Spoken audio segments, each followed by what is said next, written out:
Good morning guys, just some simple tasks to do today. Well, I mean, this is now the to-do list at the moment. So there's absolutely tons to do, but we're going to start with some of the easier ones. On this back wall here, I'm going to try and install a couple little lights. So we're sort of working on the walls, trying to get them looking a bit better because, I mean, this wall here, you know, it's just plywood with old wallpaper on it. And there's nothing getting put on it, so we might as well get the wall hang up and getting it looking a bit better, feeling a bit more homely. And that might inspire us to kind of speed up a little. But currently there's no lighting in this van whatsoever, so that's today's kind of mission. I went and bought these little guys and they can be angled, which is really nice. So two of these are going to go on that wall up there near the ceiling, and then there's going to be a wall hang that comes up this edge. But anyway, there's no point in me telling you what I'm going to do because I'm going to show you what I'm going to do. But with this massive to-do list, you kind of have to figure out the order that you do stuff. So at the moment we've kind of figured building the walls ready for the storage bits to go up. There's going to be a big storage area along there, so that needs to get put in. There's going to be one along there. So yeah, to get the walls finished is going to help massively. And to have the lights up because it's getting darker. Last night it was dark at like 10 to 8. So we really need lighting in here so that we can do lots of little jobs even once it goes dark. So that's today's mission, get some lights up, get the walls finished off a bit, and then if there's more time then we'll just crack on with that massive to-do list.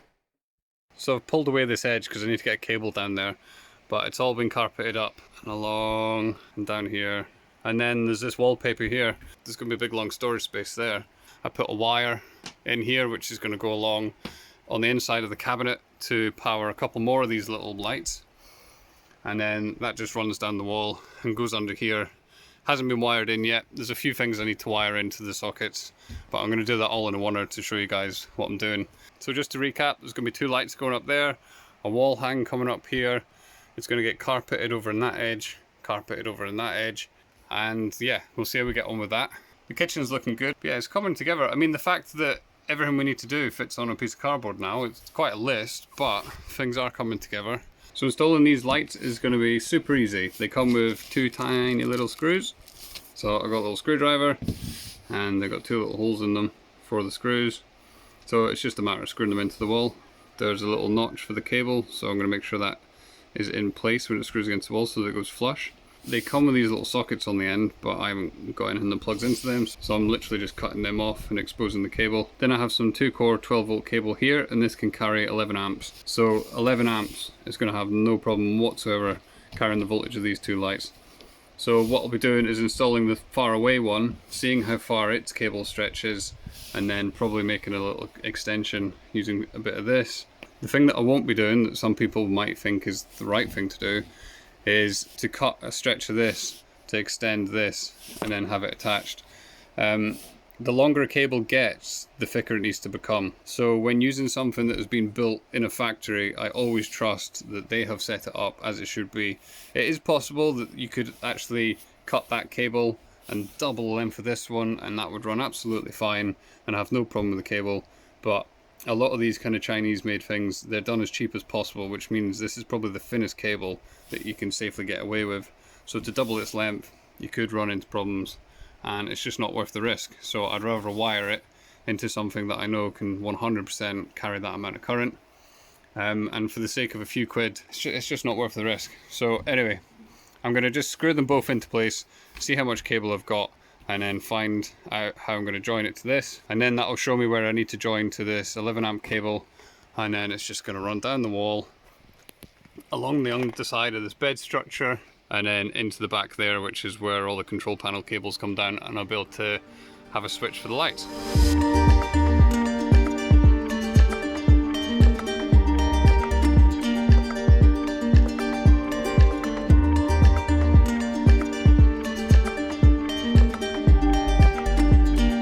So I've got one light screwed in there and one light screwed in here. These are the two cables that come from the two lights.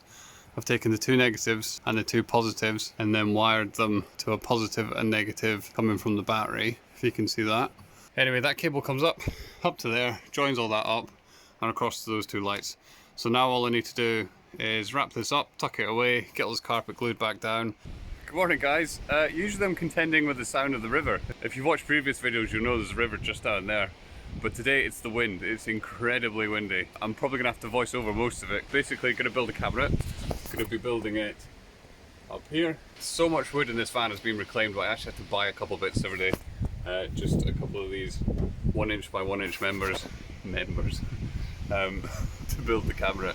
But anyway, I'm going to crack on, and I'm probably going to have to voice over like I say because this wind is nuts. So I decided the best way to do this was to build the frame for the bottom of the cabinet first. I then thought it would be best to use strips of wood with gaps between them.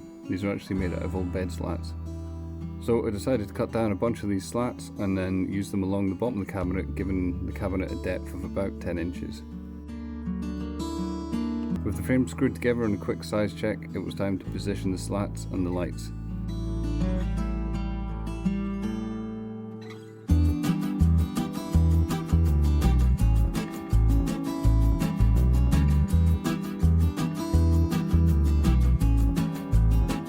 Once I figured out the spacing, I started screwing it all together, making sure that the gaps were all the same size between the slats. Luckily my circular saw drill bit is the exact size needed for the round LED lights because it's the only one I've got. And of course, as always, I gave it a once over with a blowtorch to give it that charred look.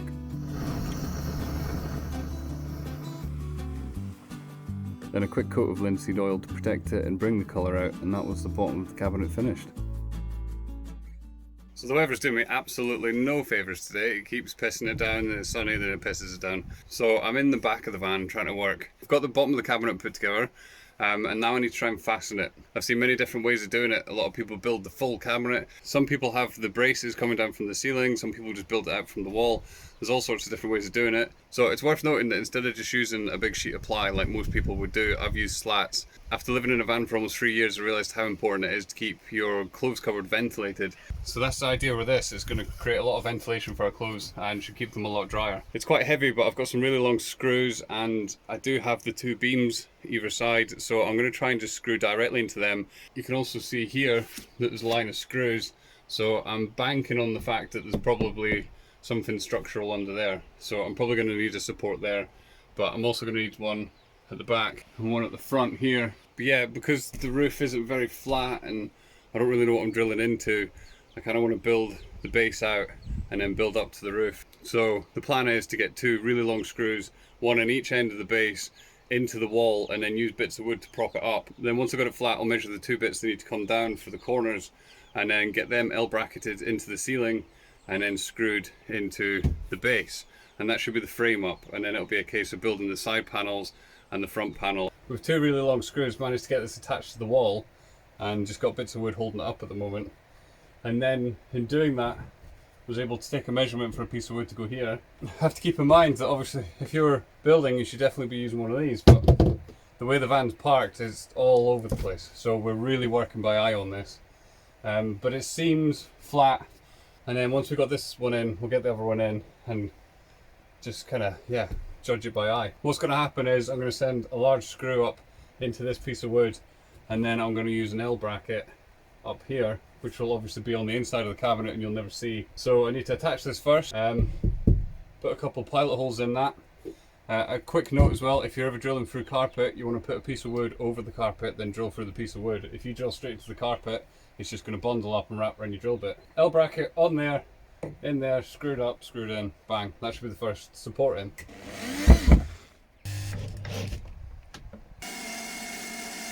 Just like we said, we've got an L bracket at the top of that piece of wood and then screwed in from underneath to attach it to the base. And now it's just a case of doing the exact same thing over here. So I've got my piece of wood in place.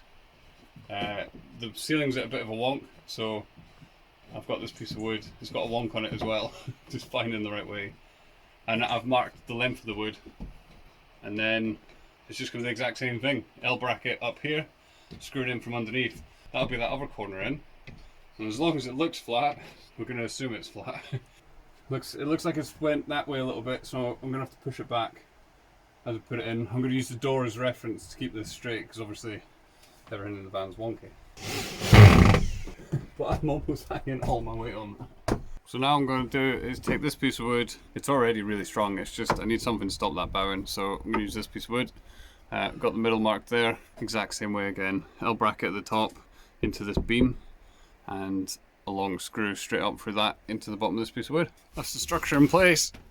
honestly, I can like near enough hang off any part of this and it just doesn't move, doesn't creak, nothing at all. It's going to be split into two and then it's going to have just big curtains on each side. So with the air gaps underneath and the curtains on the front, it should be plenty breathable and will stop our clothes from getting fusty in the winter basically. And with the carpeted back, there'll be no condensation. I think the next step is taking this cable, which I wired in, and installing a couple lights. Strip a bit of this cable, get the two lights, cut them to length, join it all up, hide it back here somewhere, and then probably tape it along that back edge so that when the clothes are coming in and out, it's not going to get lifted up. That cable is actually the same power source as that little light there and that little light there, which are all connected up to this little switch here.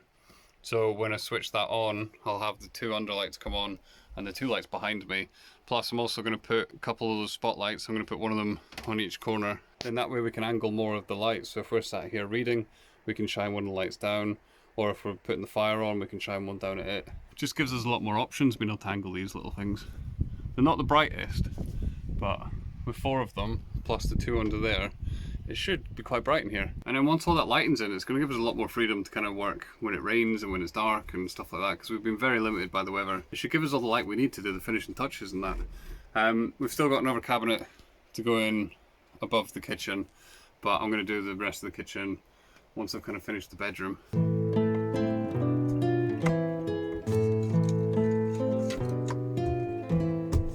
I've got the cable running along, and then the cable coming from the second light, and they both come together, two negatives, two positives, to the negative and positive that came up from below the bed, which means they should be on this light switch here, which is the same as the ones on the other wall.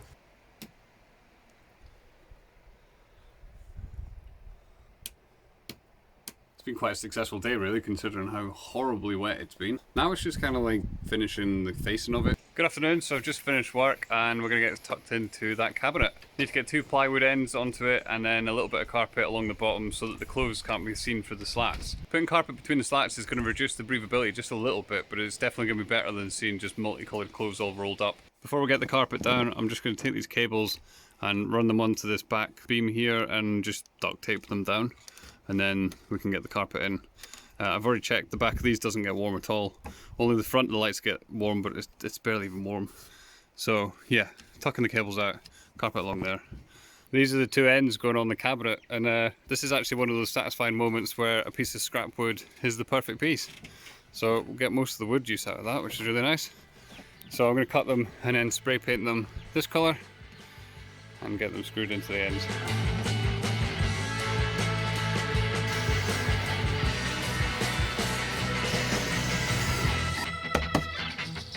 So the cabinets are almost finished. I've got all the woodwork done, just need to mount a couple lights and then some curtains to hide the clothes inside. I think they've turned out really well and they're super, super strong.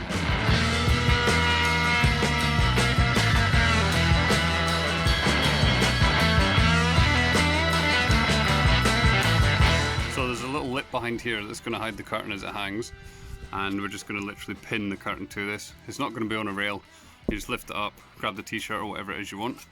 And I think that's a way of keeping the weight down, making it breathable and making it really easy to access your clothes.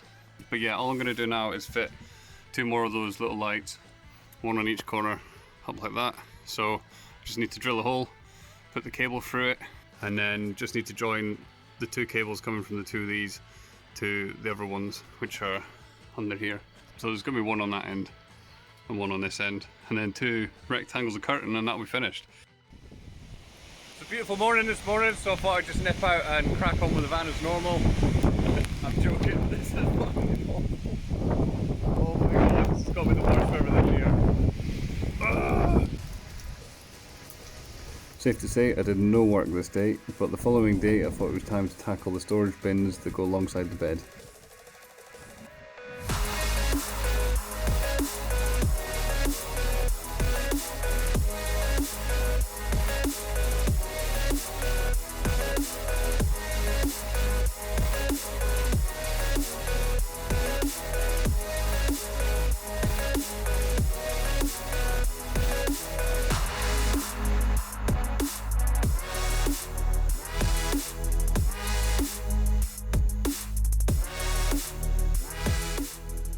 That's basically in place. You can still access all the cables and stuff there. It's got a back edge, this long side bit, and then the partition there. I've actually left like a tiny gap, almost a centimetre on each side, just for a bit of breathability. After living in a van for 3 years, you realise just how easy condensation builds up. So with the carpet and with the air gaps, it should be perfectly bone dry in there. It's all a bit wonky, but it's a little bit hard to work in this space.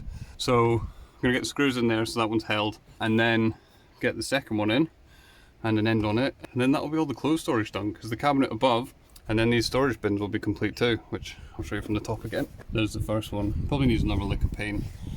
It's kind of the problem when you do finishing touches before you finished. But as you can see in there, there's tons of space. It's all carpeted. It's all nice and breathable. I can feel the wind actually passing through it today. Yeah, so 2 of those. Tons of space for underwear and stuff. And then all trousers and jumpers and stuff up there.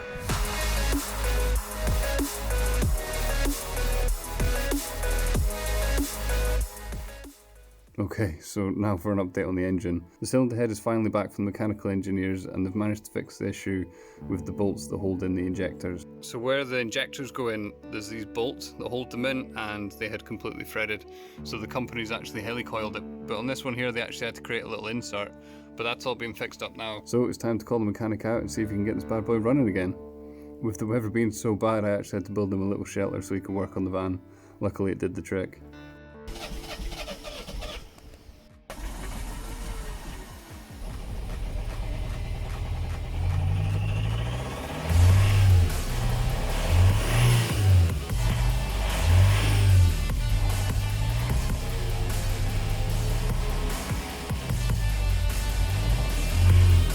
Today is a good day.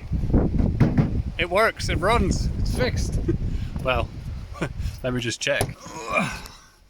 So, mechanic's been out and put the cylinder head back on, put the new fuel pipe on, new injector in, new glow plugs, all sorts. So, oh, copyright claim. So yeah, he should fire up. Happy days!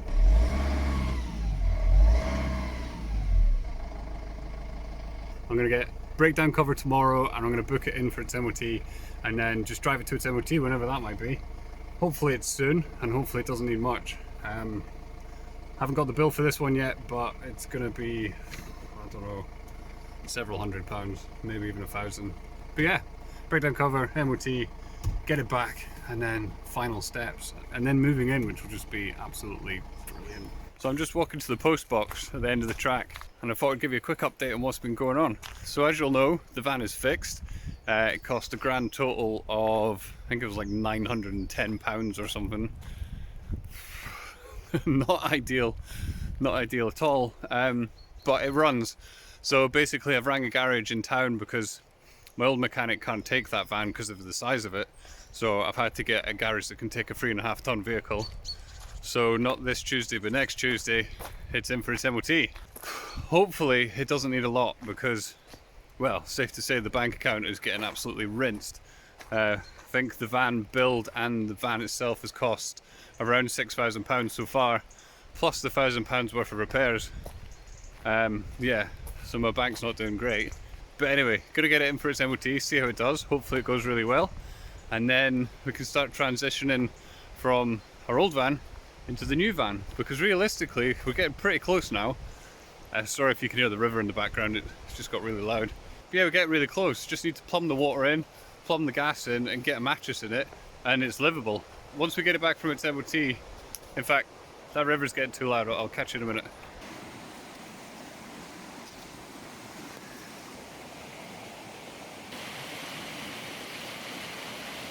Once we get the van back from its MOT, the first thing to do is going to be fitting that flue.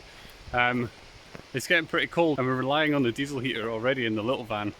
So we really need to get the flue in because we haven't got a diesel heater in the big van yet. So the fire is the only source of heat. Yeah, getting pretty close. It's quite cool actually because at the moment I'm editing some of the first footage, like I think I'm on the 4th video, so it's kind of cool seeing how far we've come, and it's getting very, very close. And that's it done. Join me next time when this beast is going to go for its MOT, and let's just say it doesn't go particularly well. Thanks for watching guys, see you next time.